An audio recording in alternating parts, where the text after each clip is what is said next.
Olá meninas, tudo bem?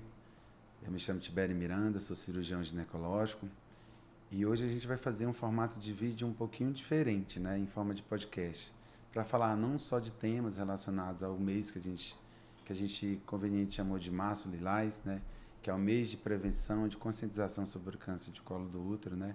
Falaremos também sobre essa temática, prevenção, tratamento, mas também para contar uma história de uma paciente, né, que se dispôs a estar aqui conosco, né, para falar um pouquinho da sua trajetória, desde o diagnóstico até o tratamento, né, como está sendo o acompanhamento, né. E hoje está aqui comigo a Daniela Duarte para falar um pouquinho dessa história, né, e te agradecer primeiramente por ter topado, porque nem sempre as pessoas têm a coragem de vir e falar que teve um diagnóstico, que está fazendo tratamento, né. Muitas vezes algumas pessoas se sentem envergonhadas ou até estigmatizadas por estar passando por um tratamento nesse sentido. Então, primeiramente, só queria te agradecer, né? Você veio de longe, né? Veio lá de Campeche para estar aqui com a gente hoje. E muito obrigado por você estar aqui para compartilhar um pouquinho desse momento. Eu que agradeço pelo convite. Para mim é uma honra estar aqui, poder levar essa mensagem para muitas mulheres, né, que também estão passando ou já passaram também pelo que eu passei. Então, para mim é uma honra estar aqui. Ah, então que bom. Ó, Daniela, então assim, primeiramente, assim, como que tudo começou, né? Assim, o que é interessante saber como que tudo começou. Conta pra mim lá do início, assim, o que te levou, seu primeiro contato para chegar até mim lá no Hospital do Amor. Como que tudo começou? Iniciou em fevereiro. Eu fui fazer um preventivo de rotina, porque já tinha uns 5 anos que eu não fazia. Eu tive essa negligência de não fazer os meus exames todo ano, né, periodicamente. Então, passou-se aí 5 anos, eu soube de um caso de uma vizinha minha, que infelizmente faleceu, porque já descobriu tardiamente. Então, eu procurei o posto de saúde, fui lá e fiz o preventivo. E em abril, se eu não me engano, no dia 5, eu recebi o diagnóstico. Eu recebi a ligação da enfermeira, que disse que eu teria que ir no hospital com urgência, que eu teria que passar por um médico. Aí, primeiramente, né, ele me falou que eu teria que fazer uma investigação mais precisa, que seria o exame de colposcopia com biópsia, porque o meu preventivo tinha vindo com uma alteração. Aí lá no preventivo dizia que estava com NIC 2 ou 3, não era um diagnóstico preciso. No outro dia, eu procurei, né, uma clínica, fiz a colposcopia com biópsia e com 15 dias eu recebi esse resultado. Infelizmente, eu tive o diagnóstico que se tratava de uma lesão percussora do câncer NIC 3. E aí para você é o seguinte, para você, o que chamou a atenção para você foi um diagnóstico de uma pessoa próxima que teve um desfecho ruim, né? Isso, E aí você acendeu a lanterninha, para que eu já tinha procurasse. praticamente, como você falou, quase 5 anos que tinha feito seus exames de periódico, que a gente chama de preventivo Papa Nicolau, que é o exame que a gente orienta de rastreio para câncer de colo do útero, que é um erro muito grande nas Isso. unidades básicas de saúde, é o seguinte, que a paciente chega com alguma infecção que chamam de corrimento vaginal e acham que esse exame, que é o preventivo do colo do útero, é o exame para dar diagnóstico de corrimento, né, que são as infecções vulvovaginais ou, como a gente gosta de falar e prefere falar, aquelas pacientes que têm um conteúdo vaginal atípico. Então, primeiramente, é desmistificar que este exame, que é o preventivo do colo do útero, que é o exame de rastreio para câncer de colo do útero, ele tem este objetivo. Mas, eventualmente, alguns colegas médicos, enfermeiros, até a própria população, acha que este exame vai dar diagnóstico de infecção vaginal, dito corrimento, que é o que a gente tenta sempre pregar, falar para os alunos, quando a gente dá aula nas universidades, para os residentes, que este exame não tem essa finalidade, é fazer rastreio de câncer de colo do útero. E aí você recebeu esse diagnóstico, depois foi encaminhado até mim. Como que você chegou Primeiramente, lá no Hospital de Amor? primeiramente eu fui encaminhada para a oncologia do São Rafael. Ah, Eu entendi. estava lá, né? Só que eu tinha a esperança de preservar minha fertilidade, porque apesar de ser mãe, eu ainda tenho a esperança de ter um outro filho. Então, o médico de lá, ele falou que eu teria que fazer uma cirurgia um pouco mais invasiva. Antes eu tinha consultado também com a médica de São Luís, que teria me falado que eu não precisaria fazer uma cirurgia tão invasiva, né? Que é a Vertime Mage, se eu não me engano, a esterectomia. Aí, através de uma assistente, lá de um médico, viu minha situação, eu estava chorando muito, desesperada. Aí ela me chamou e me indicou que eu fosse até o Hospital de Amor, que até então eu não conhecia a existência dele aqui em Imperatriz. Aí então eu fui lá, procurei a Ana Paula, acho que você conhece, faz parte lá da equipe do Hospital de Amor.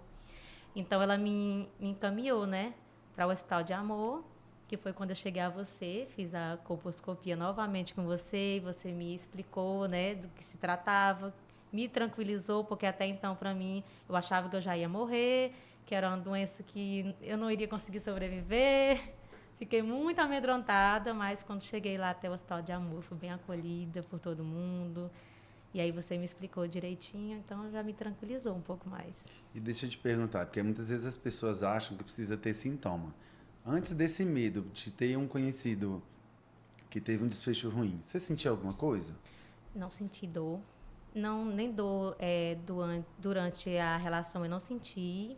Não tive dor nenhuma. Apenas assim, uma vez, doutor. Após o período menstrual, questão de um dia após o meu período menstrual, Sim. eu tive um sangramento. Tive uma relação e tive um sangramento, que para mim foi um sangramento meio estranho pela quantidade de sangue que eu vi naquele momento. Me assustou. Porém, eu imaginava que era porque meu fluxo menstrual, né, meu período tinha acabado um dia antes, então era alguma coisa de a ver com isso. Eu não achava que seria algo anormal. Sim, foi um episódio pontual, então era uma coisa que para você não chamou atenção, né? Não chamou atenção. Assim, não persistiu, então para você era uma coisa que poderia acontecer sem que fosse algo tão, digamos assim. Como receber o diagnóstico de NIC3, que é um diagnóstico que a gente dá após biópsia guiada por colposcopia, outra coisa que a gente tenta desmistificar é que a colposcopia é um exame que tem como indicação principal um preventivo alterado. Quer dizer que a paciente fez um exame de preventivo de rastreio de câncer de colo do útero, que é o famoso Papa Nicolau, e essa paciente veio com uma alteração no preventivo que motivou a realização da colposcopia. Porque o que a gente pega no dia a dia nos consultórios? É o médico pedindo preventivo e colposcopia sendo realizada no mesmo momento. Isso é um erro, porque a colposcopia precisa ser guiada pelo exame que veio alterado.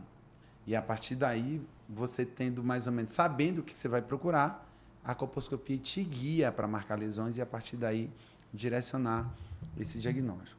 Mas é uma coisa assim que acontece, que se você foi direcionado para o hospital de referência com diagnóstico de NIC3 e o tratamento proposto foi uma esterectomia que a gente chama tecnicamente de Vertime Mix, que você faz a esterectomia ampliando um pouco as margens para que você retire algumas estruturas. Mas o NIC3, a gente fala que não propriamente é o câncer in situ. Então, essa paciente, principalmente aquelas que precisam e desejam continuar ou ter filhos, ou que nunca tiveram filhos, dá a essa paciente a possibilidade de manter o seu futuro reprodutivo. E não só isso, Daniela Duarte. O que é importante quando a gente vai fazer tratamento de câncer em saúde pública? Porque, assim, você pode descrever como foi o procedimento que você fez comigo? Assim, como que você chegou? Você precisou de algum exame para fazer o procedimento? O procedimento cirúrgico? Não, a gente só fez a colposcopia, você avaliou, viu que realmente se tratava, né, de um NIC3 e em menos de 15 dias a gente já fez o procedimento. Eu achei ótimo porque foi indolor, eu não senti dor, minha recuperação foi muito tranquila, não senti cólica, que muitas mulheres têm medo, né, da cirurgia por conta da dor, mas eu sempre falo para elas que não E deixa eu te perguntar, você chegou no hospital mais ou menos que horas? O seu procedimento durou quanto tempo? Acho que uns 20 minutos, muito rápido. Uns 20 minutos, né? 20 minutinhos. Você saiu andando? Precisou de cadeira de roda, alguma coisa? Não, saí andando. Foi para casa no mesmo dia? Normalmente. Precisou, teve algum sangramento, hemorragia, alguma coisa? Não tive sangramentos. Sentiu muita dor no pós? Não, dor Eu passei nenhuma. algum remédio para você tomar? Não, você não passou nenhum remédio. Nenhum analgésico? Não, meu corpo se recuperou normalmente. Recuperou de maneira normalmente. Era como se eu não tivesse operado. Como se não tivesse feito. E não é porque fui eu que fiz, é porque o procedimento realmente é assim. E quando você compara os custos desse procedimento com os custos de uma cirurgia como esterectomia associada ao Vertimes, para tratamento de saúde pública, a gente nem consegue comparar. Vamos falar que para você fazer uma esterectomia, você precisaria internar. Isso. Ir para centro cirúrgico. Tomar uma anestesia que você ia precisar ficar de 6 a 8 horas sem mexer as pernas. Além dos riscos de complicações de qualquer cirurgia maior, independente que seja o melhor cirurgião ou o pior. infecção de ferida operatória, né? Sangramento, hemorragia, lesão de bexiga, de intestino. Então, já pensou se a gente tivesse que operar todo mundo que tivesse NIC3 com esterectomia? Né? Os custos que isso ia ser para o SUS. E falar que NIC3, que foi a lesão que a Daniela teve como diagnóstico, não é o câncer propriamente dito, mas é uma lesão que tem uma probabilidade muito maior em se transformar em uma lesão de câncer do que as lesões que a gente chama de baixo grau, que seria o NIC1. Então, é para falar para os pacientes que, e não é a queimagem, né, esse procedimento, não é queimar colo do útero, a gente faz uma ressecção do colo, a gente retira um pedaço do colo, dependendo do exame que a gente faça, entre 1,5 cm a 2,5 cm, para retirar essa lesão. E deixa eu te perguntar outra coisa. Depois, junto com esse exame, a gente faz a pesquisa do HPV. Você lembra que a gente fez a pesquisa do HPV? Porque o HPV é a infecção sexualmente transmissível mais comum na população, entre homens e mulheres. Em algum momento da vida sexual, e uma coisa eu friso muito quando as pacientes chegam lá, é porque a primeira coisa quando elas chegam lá, quando eu falo que o HPV, e eu friso muito assim, olha, é o HPV, não o HIV, porque a sigla aparece, e quando eu falo, muitas vezes ela bota a mão na cadeira e fala HIV, eu falei, não, HPV. Porque é uma infecção muito comum, mas quando eu falo que ela deu positivo para o HPV, a primeira coisa que vem na cabeça dela é o quê? Você ficou lá desesperada. No meu caso, que eu não entendia. Isso, elas falam assim também, né? Não, meu marido me traiu, se eu peguei, eu vou matar ele quando chegar em casa. A primeira coisa que fala. Eu falei, não, calma, senta aí, deixa eu te explicar uma coisa assim. É uma infecção sexualmente transmissível, mas eu não consigo falar para você se você adquiriu essa infecção do seu parceiro atual, a não ser que nunca na vida você nunca tivesse tido outro parceiro. Se em algum momento da sua vida sexual você tiver tido contato com algum outro parceiro, realmente a gente não consegue determinar de quem foi. E a gente fala nesse sentido, não é para isentar o parceiro de alguma culpabilidade, de algum problema no relacionamento. É realmente para explicar para a paciente que o foco não é esse. É porque é uma infecção muito presente. A gente fala que quase a totalidade dos cânceres de colo do útero são provocados pelo HPV. E a gente fala isso por quê? Porque a gente vai falar daqui a pouco sobre vacinação. E aí, para as pacientes entenderem que é uma infecção, na imensa maioria das vezes, transitória. Seu próprio corpo vai eliminar esse vírus, né, através da imunidade própria. Por isso que a gente sempre fala, para a paciente ter bons hábitos, evitar tabagismo, excesso de peso, né, se alimentar bem, fazer uma atividade física. Né? Essas pacientes, com a melhora da imunidade, fazem com que esse HPV não persista, porque o que causa lesão não é o contato com o HPV, é a persistência da infecção, que é provocada quando a paciente, como eu já falei, fuma muito tempo, tem infecção vaginal de repetição e não trata, tem doenças imunodependentes, pacientes que são transplantados, pacientes que usam corticoide por muito tempo. Então, esses pacientes têm mais risco. A gente fala que um segmento de pacientes que fazem uso de anticoncepcional por mais de 5 anos seguidos, que aumentaria também o risco da persistência da infecção pelo HPV, e essa persistência da infecção é que faz a lesão persistir. Né? A gente sempre fala que o NIC3 não é um câncer, mas que ele tem uma probabilidade muito maior do que as outras lesões, por isso ele precisa de um tratamento. E aí, depois que você foi comigo, você voltou para pegar o resultado dessa biópsia, não foi? Sim, voltei. Porque quando a gente retirou o fragmento do colo do útero, você foi para casa, depois de um período de 45 dias, 60 dias, você voltou. Isso. E aí me conta como foi a sua recuperação e como foi você voltar comigo e receber o diagnóstico do que a gente retirou. Minha recuperação, como eu falei anteriormente, foi ótima, indolor, no sentido algum. Consegui fazer minhas atividades diárias do dia a dia. Em questão de 10 dias, 15 dias, eu já estava fazendo minhas atividades. Com 45 dias eu retornei para a gente ver o resultado. Graças a Deus veio com margens livres, apesar que eu estava bem nervosa no dia, com medo. Mas graças a Deus veio com margens livres. E hoje eu sigo as suas orientações direitinho que você passou naquele dia. Quando você voltou comigo lá, e esse termo margens livres é para quando a gente retirar a peça, para falar se ficou algum resquício de lesão no restante do colo do útero que ficou, né?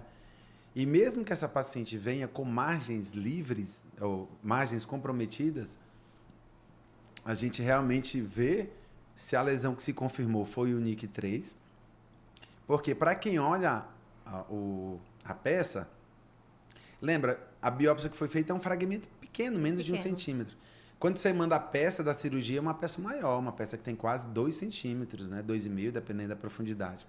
Então, para o patologista que vai ler a lâmina, ele tem uma maior propriedade para poder te falar. Inclusive, estadiar, classificar essa lesão, se ela realmente for um câncer ou não.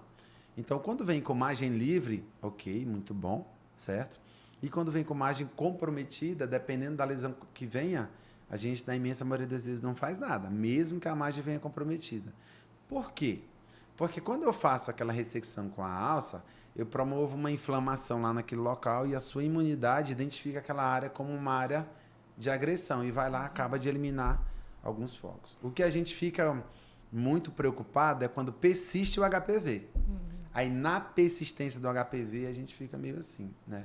Bom, se persiste o HPV, essa paciente tem uma chance maior dessa lesão voltar, recidivar. Por isso, você fica acompanhando comigo por quanto tempo? De 6 em 6 meses. Você faz acompanhamento comigo de 6 em 6 meses. E quando você vai lá, você faz o que comigo? De exames? Ainda não fui, porque agora, dia 25, faz 6 meses. Vai fazer 6 meses. A gente vai fazer o primeiro então, quando você voltar comigo, você vai fazer um preventivo e uma colposcopia. Isso. Não é isso? E aí, a gente repete o HPV. Pra gente ver, né? Pra gente ver a persistência. Que a gente vê o que a gente quer ver. Se fez o clearance, se esse HPV sumiu. E aí ele tem até de 6 meses a 1 ano e meio, como o tempo que a gente acha bem tranquilo, né? Para esse HPV sumir. Né? Então, essa periodicidade, você vai ficar voltando comigo a cada 6 meses por um período de 2 anos, fazendo preventivo e colposcopia, né? Bem tranquila, preservou a sua fertilidade. Graças a Deus. E a gente falou um pouquinho, eu expliquei para você na época sobre vacina? Sim, você explicou o quanto que era importante a vacinação. Eu até falei que tinha tomado, assim que eu descobri, eu tomei as 2 doses da vacina. Perfeito. Hoje você tem que idade? Desculpa a pergunta, assim, meio tenho discreta. 31 anos, 31. faço 32 no finalzinho do ano, em outubro. Eu perguntei idade por quê? Porque a vacina, ela foi liberada na rede pública pelo SUS em 2014. Então, para meninos e meninas de 9 a 14 anos. Então, a gente não teve a oportunidade de tomar a vacina naquela época. Eu tenho hoje 42 anos. Enfim, acho que ainda estava estudando a vacina quando estava na minha faixa etária para tomar. Já sou um pouco mais velho, muito mais velho do que você. Então, é para falar que a vacina é um meio ainda muito eficaz de se evitar uma recidiva de lesão e até adquirir uma nova infecção contra outros tipos de HPV, né? Falar da vacinação é muito importante, inclusive incentivar essa vacinação, né? A gente fica batendo, principalmente nesse mês de março, sobre vacinação, porque a gente fala que o câncer de colo do útero é, dentre todos os cânceres que tem, um câncer evitável. Porque se tem vacina para evitar um câncer, se só tomar a vacina, você tem de 80% a 90% de chance de evitar um câncer tomando a vacina. E quando você toma na faixa etária de 9 a 14 anos, Daniela, é apenas uma dose. Se você foge dessa faixa etária, a recomendação é que você faça de até 3 doses. E aí, muitas vezes, a gente fica com receio de indicar essa vacina para paciente do SUS, porque o custo dela na rede privada ainda é muito alto. Você conseguiu no SUS ou no privado? Eu consegui pelo SUS. Graças a Deus, lá na minha cidade, a rede do SUS disponibiliza para a gente tomar mediante um laudo. Isso. Eu fiz, na maioria das pacientes, o que a gente tenta fazer? É orientar. Faz um laudo dizendo que a paciente teve uma lesão ou trata de uma lesão do colo do útero considerada como uma lesão de alto grau, né? Isso. E que essa paciente tem benefício em usar a vacina. E para quem é a vacina? A vacina tem benefício até 45 anos de idade. Mesmo os pacientes que têm esse diagnóstico tardiamente, 30, 40 anos, né? Se ela conseguir, mediante um laudo, essa vacina pelo SUS, ou até mesmo se ela conseguir custear essa vacina na rede privada, que é a dose, dependendo se é a quadrivalente, que é a que o SUS disponibiliza, que protege contra os principais 4 serotipos de HPV, ou a nonavalente, né, que pode variar até R$1.000, R$1.000 e poucos a dose. Então, a vacinação, você sabia de vacinação antes disso tudo acontecer? Não, na verdade, eu nem conhecia. Nem tinha ouvido falar sobre as NIC até eu chegar ao diagnóstico. Só depois de eu ter o diagnóstico que fui me aprofundar sobre o assunto e fui entender. Mas Você, até lá não sabia de nada. você me disse que é mãe. Isso. E você é filho ou filha? 4 filhos, 4 2 filhos. rapazes e 2 mocinhas. Eles vacinaram? O meu filho de 9 anos já e a de 15 anos também. Pronto. Então, eu já até falar que a gente tem uma herança muito importante para deixar para os filhos, Isso. que é a caderneta da vacina bem atualizada, principalmente por uma patologia que a gente consegue evitar, um desfecho muito desfavorável. E o que é mais triste, Daniela, é que assim, a imensa maioria das pacientes não tem a chance que você teve. Você sabia que mais de 80% das pacientes, quando vão diagnosticar lesão no colo do útero, já são lesões avançadas? Nossa. Tipo assim, se a gente falar que de cada 10 pacientes que chegam pra gente, 8 não tem mais a chance de preservar a fertilidade. Porque eles já estão no estádio 2, 3 e até 4, que é uma classificação de, digamos assim, de invasão da doença. Então, essas pacientes não têm a chance que você teve de chegar até mim ou algum outro profissional que tenha habilidade de manejo, né, com essas lesões precursoras, e preservar a fertilidade. Então, eu vejo assim, com muita tristeza. Verdade. Você sabia que o Maranhão, dentro dos estados do Norte e do Nordeste, que tem a maior taxa de câncer de colo do útero por habitante? Tipo assim, é uma realidade Triste. tipo, triste e muito... E o exame que diagnostica isso é um exame tão simples e tão barato o custo efetivo.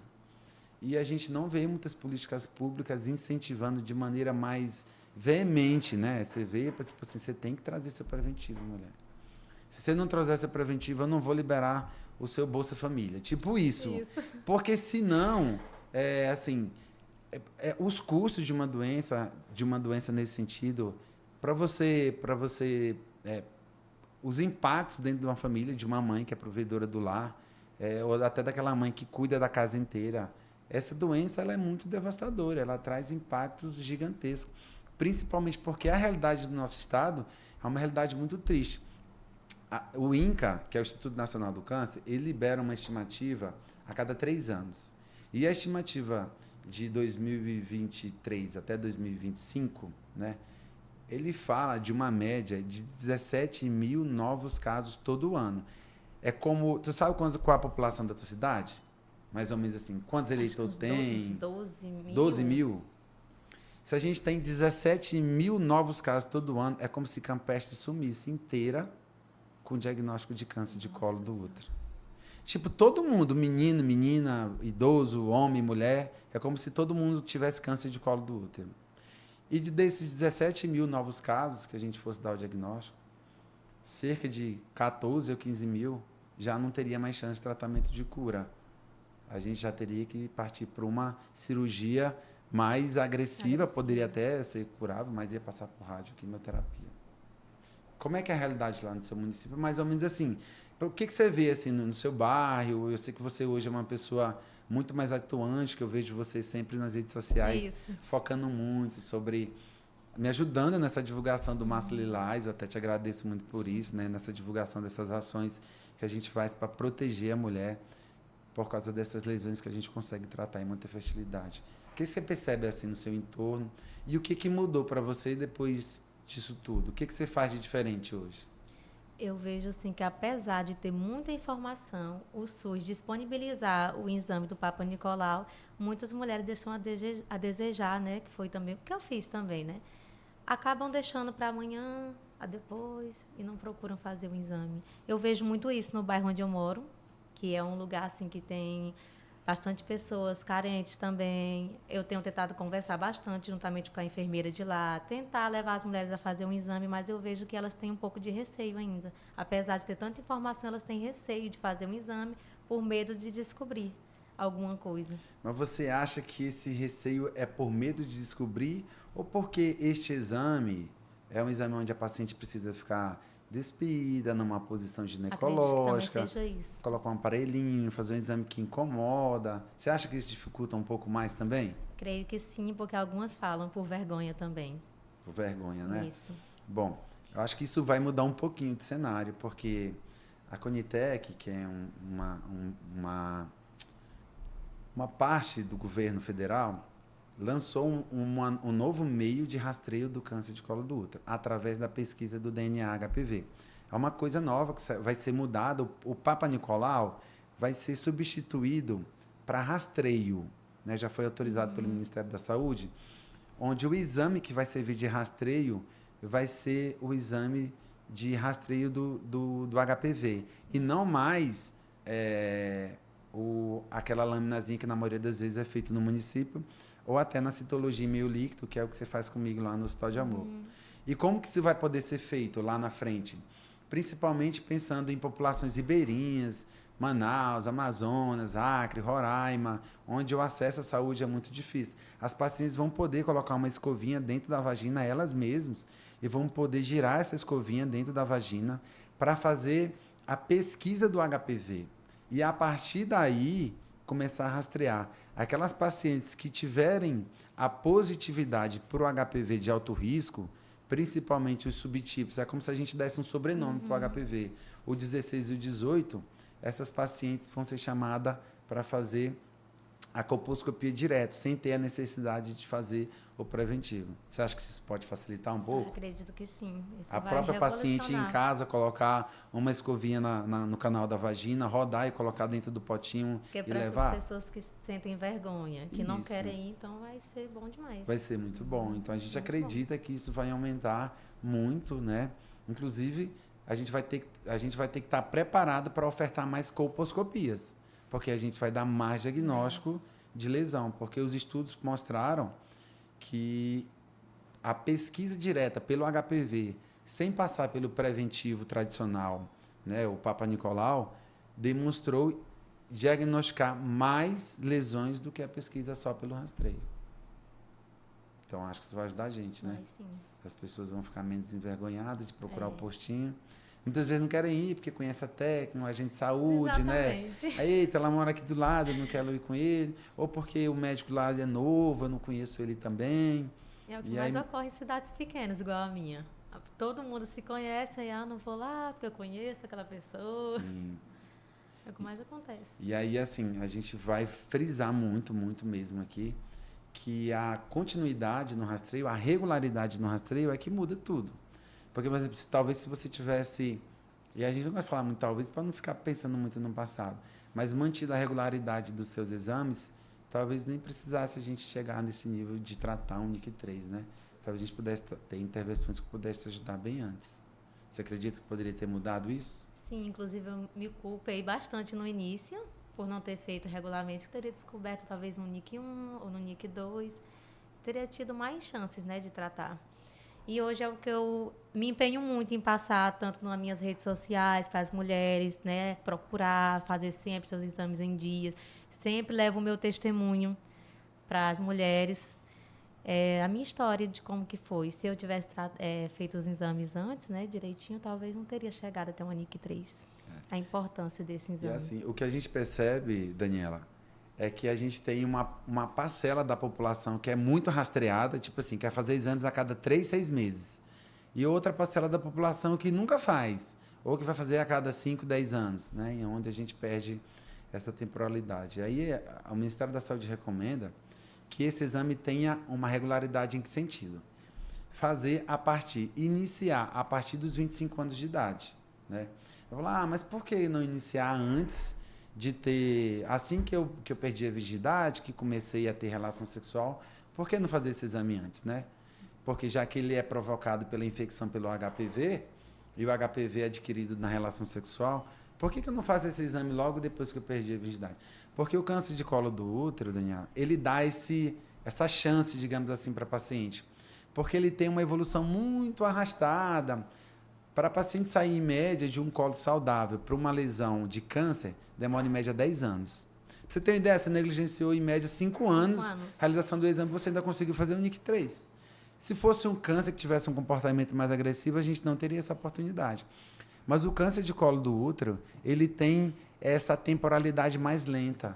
Então, não precisa você iniciar um rastreio logo após que iniciou a atividade sexual. Por que também? Assim que a paciente entra em contato com o parceiro que tem o HPV, e ela é infectada pelo HPV, esse HPV vai provocar várias alterações não específicas no colo do útero. E aí, essas alterações não específicas vão gerar novos exames, novas colposcopias, vão gerar novas biópsias, tratamentos que seriam desnecessários, porque a imensa maioria do HPV é o que eu falei? Transitório. A imensa maioria das lesões são de baixo grau e tem resolução espontânea. Então, para a medida de saúde pública, ofertar este exame no início da vida sexual não teria nenhum benefício. Essas pacientes seriam submetidas a vários procedimentos desnecessários, tendo, inclusive, desfechos obstétricos ruins, como trabalho de parto prematuro, incompetência do sistema cervical, que é quando o bebê nasce antes do tempo, porque foi mexido muito no colo dessa paciente antes do tempo. Então, dito isso, rastreio para paciente que tem vida sexual a partir dos 25 anos de idade até 64 anos. Essa paciente vai fazer exame periódico uma vez por ano. Quando ela tiver 2 exames normais em anos consecutivos, ela pode ficar até 3 anos sem fazer o exame e repetir novamente depois. Tudo bem? Tudo bem. Bom, eu queria que você deixasse uma mensagem, né? Eu queria te agradecer por ter participado aqui conosco desse momento, entendeu? Eu estou muito feliz por você ter vindo aqui, por você ter contribuído. Espero que a gente possa levar essa mensagem para muitas pessoas, né? Focar nesse Março Lilás, quero que você me ajude lá de Campeche, para você me dar um help aí, para a gente diminuir esses números de casos por habitantes no Maranhão. Eu vou fazer minha parte aqui em Imperatriz, nos municípios que eu tiver, aonde a nossa rede social puder alcançar, para a gente combater esse câncer, que é um câncer prevenível. Acho que tem que ficar na nossa cabeça, que é uma coisa que a gente consegue prevenir. E com exame simples, tratar as lesões em estadio inicial e fazer com que a paciente retorne às suas atividades de maneira cotidiana.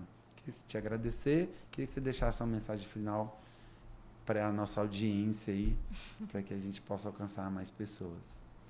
Então, a mensagem que eu deixo a todas as mulheres é que façam seus exames regularmente, não tenham medo de procurar o seu posto de saúde ou o seu ginecologista para fazer os seus exames. Não tenham medo do tratamento, caso você descubra alguma alteração, não tenham medo do tratamento, porque é indolor e você pode estar aí preservando a sua vida, que é igual o Dr. Tibério falou.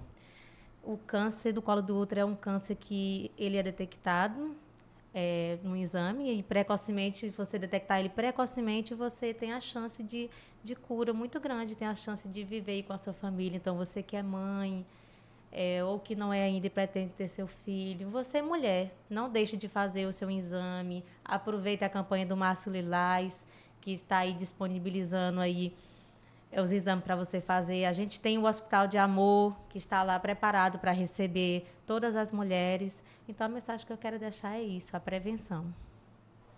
Bom, a gente vai finalizar esse nosso primeiro episódio, né?